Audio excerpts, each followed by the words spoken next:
Hi, it's me, and welcome to this overview and guide on how to use the W Corp cleanup crew identities in Limbus Company. Before we get into these IDs and specifics, there's something I need to go over quickly. This is the first guide that's come out since Uptie 4 has been released, and from this guide onwards, I'll be going over the IDs at Uptie 3 and level 30 so that newer players can still make use of them. I'll still list all the things that Uptie 4 does for the IDs, but I'll never prioritize it. That being said, this guide is going to have a lot of Uptie 4 in it. The W Corp IDs all use Charge to inflict enemies with various debuffs. Charge by itself doesn't do anything except for the count decaying by 1 at the end of every turn. Instead, it serves as a currency that you spend to activate your effects.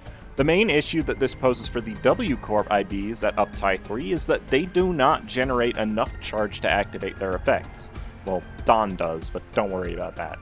This means they basically had a bunch of dead effects on their skills that took too much effort to activate. There are 3 IDs that fall under this category at the moment: W Corp Line 2 Cleanup Agent Faust, W Corp Line 3 Cleanup Agent Don Quixote, and W Corp Line 2 Cleanup Agent Mersault. Don's ID has always been one of the most powerful IDs in the game, but the other 2 were definitely very bad before Uptie 4 was released. Thankfully, they've caught up as a result. Now that we've gone over the basics, let's jump right into the first ID, starting with the one that doesn't need Uptie 4 to be powerful. Don Quixote's specialty is being able to deal more damage in a single attack than any other ID in the game. The only obstacle to this is building up to that magic number of 10 charge to be able to use it. Her skill 1 is, all things considered, pretty bad. 1 rupture is not enough to write home about, and 2 charge, as you will see later, is a horrible amount. Since charge decays at the end of the turn, this effectively only gives 1 charge between turns. This skill's charge generation does double at Uptie 4 though, making it significantly better.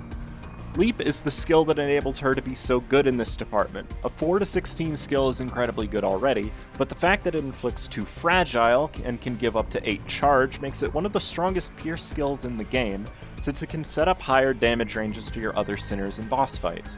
And some of the game's most annoying bosses are weak to pierce as well. Before talking about her last skill, her passive also helps her with charge gain. Gloom Resonance isn't that hard to get in teams that focus on charge, since there's only 1 charge ID that doesn't have a Gloom skill, so that additional 1 to 2 charge, while not necessary, is very helpful. Don needs all the charge that she can get because of Rip Space. This is a 5 coin skill that rolls 1 to 11 by default, but if you have 10 or more charge, you can spend it to increase the coin power by 4, increasing the maximum roll from 11 to 31. There is no single skill in the game that can deal heavier damage than this without additional effects like fragile or on-skill damage boosts. Using the skill below 10 charge will actually cost you 20% of your max HP, but this skill isn't something you'd want to use without the charge anyways, meaning you will have to pay attention to what skills you're using with Don. Her support passive isn't the most useful thing in the world, since Gloom teams will typically have her on them, but 1 more final power can be good in certain team compositions, so I figured I'd mention it just in case you want a Gloom team that doesn't require micromanagement. Now, I'm not going to sugarcoat this, but Corp Faust is one of the worst IDs in the game at Uptie 3. Her only skill that generates charge is her skill 1, which only gives 2 charge, 1 after the turn ends. Now, this isn't the only way she can gain charge. When her passive is activated, she gains 1 charge after an attack as well. This is not 1 charge per coin, it is 1 charge after all of the coins of a single skill have been used.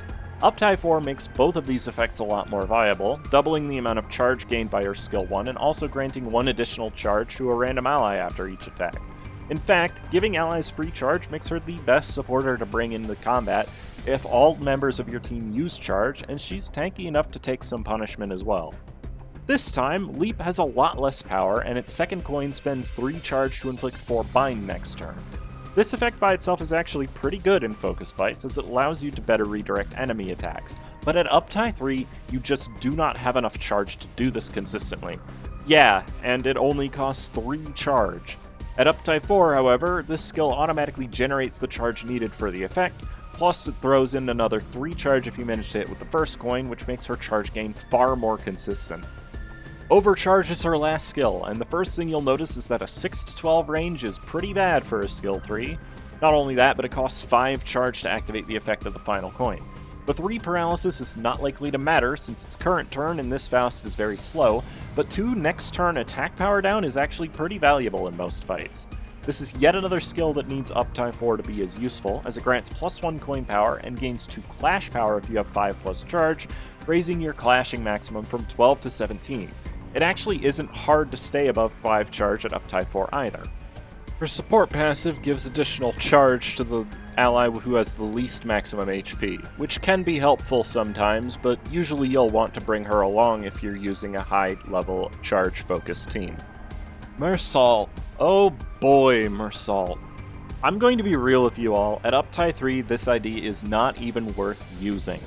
You need only look at his roll ranges to know why. Skills 1 and 2 roll 5 to 11, and skill 3 rolls only 5 to 9. His skill 1 is also his only reliable source of charge gain, giving him only 3. Inflicting slash fragility is a rare commodity, and this Mersault is actually fast enough for his team to make use of it, but you need at least 2 turns to get enough charge.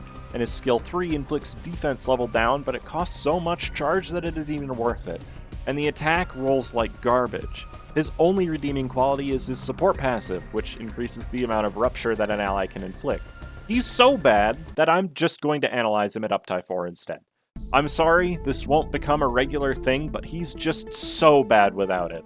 First off, Rip gives him 6 charge, and since this is his only charge-generating skill aside from his defense skill, his generation is still not great, but it's at least passable once you take into account that he gains charge whenever he takes a hit or loses a clash, because, yeah, he'll still lose clashes.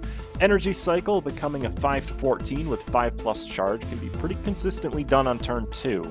And this skill inflicts a large amount of rupture in addition to 2 slash fragility in exchange for some charge. This Mersault being fast is useful exclusively for this skill's ability to inflict fragility for the same turn, which allows slash heavy teams to deal significantly more damage to bosses. Lastly, Energy Current can roll anywhere from 5 to 17 with its increased roll and power boost with charge. While defense level down is basically just a weaker fragile, it still is pretty useful for a fast character to inflict it in target fights for a bit of extra damage. This skill is no slouch in the damage department either, the real downside being that it spends all of your charge pretty much. All of the W Corp IDs currently in the game generate both Gloom and Envy, which is one of the most powerful combinations of sin types in the game. This is because they fuel Fluid Sac, but here are all of the ego that use these 2 sin types just in case. Pretty much all of these ego aside from Chains of Others are really strong when used in an all-charge team composition. Funnily enough, there are quite a few ego I want to go over in more detail this time around, so let's start with the one that matters the least. Faust's Telepole is not a bad ego. Giving Faust a bunch of charge and applying Envy power-up in teams that are already very Envy-heavy is always something that will be valuable. At Uptie 4, this even becomes AoE, making it better. It also increases damage based on how much charge you have and reduces the cost of charge effects. Overall, it's really solid, but it has a big problem. Fluid Sac. You see, W Faust is arguably the best user of Fluid Sac due to her being really slow, meaning you can restore your allies' SP after they use their ego for the turn, making it a really nice cushion basically always. Not only that, but you don't have to uptie it to level 4 for it to be stupidly powerful. If Telepole didn't have to wrestle a slot for it, I might even recommend using Telepole in this slot. It just isn't worth it to lose out on Fluid Sac. Don Quixote's Telepole is not actually that good of a skill for damage, but it serves an important niche. You see, Don will always require at least 2 turns to have enough charge to rip space. What Telepole enables is that it won't take a bunch more turns to be able to afford to rip space again. It also provides allies with a bit of charge once you factor in Envy resonance effects, and it becomes up AoE at Uptie 4 if that matters to you.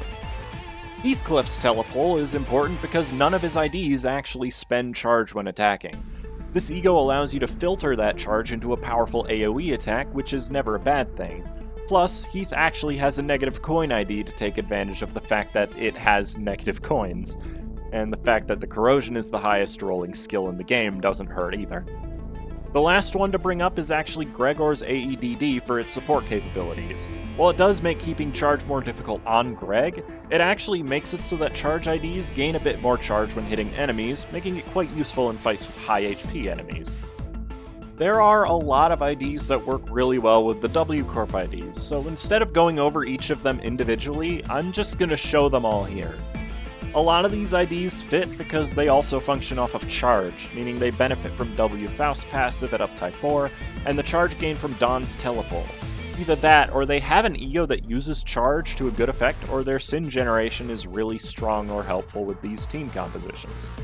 You need at least one team member with a common lust skill for this team in order to feel fluid sac, and I've found that the best ID to serve that purpose is Liu Ishmael. She does really solid damage and covers for the team's lack of blunt skills usually, plus she has an envy skill to help activate passives with. Speaking of lust skills, this team uses Rhino Mersault instead of W Mersault for exactly that reason. Mersault's Screw Loose Wallop is also pretty important for him, since it increases his overall damage for when he actually manages to land a hit. Plus, his HP is high enough that the downside of surgery isn't really noticeable provided that you didn't get hit a lot before being able to use it. You do need one pride resource for this, so keep somebody around who can generate that. There really isn't much to talk about with charge teams. Keeping your charge up will allow you to activate your powerful effects and give you some coin power.